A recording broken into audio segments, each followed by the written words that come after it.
Welcome back to the J. Lewis Show. I am your host, J. Lewis, and today I want to talk a little about Juneteenth. Juneteenth is the longest running African American holiday, and some people are asking, what is Juneteenth? How did it start? Well, let's just take a look back into history. So, in short, on Freedom Eve of January 1st, 1863, was the first watch night service that took place. And that night, we had enslaved and free African Americans that gathered in churches and private homes all across the country that was waiting on news that the Emancipation Proclamation Act had taken effect. And at midnight, prayers were answered, and all enslaved people in the Confederate States were declared legally free.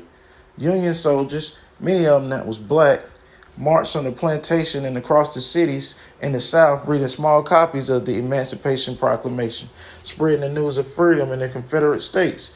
But not everyone in the Confederate territory would immediately be free.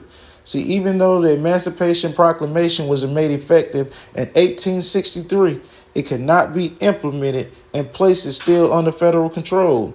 So as a result, the Confederate state of Texas enslaved people would not be free until much later.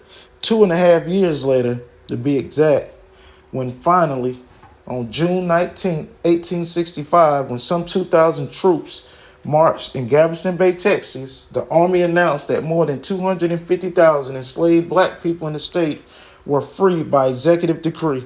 That day became known as Juneteenth by the newly freed slaves.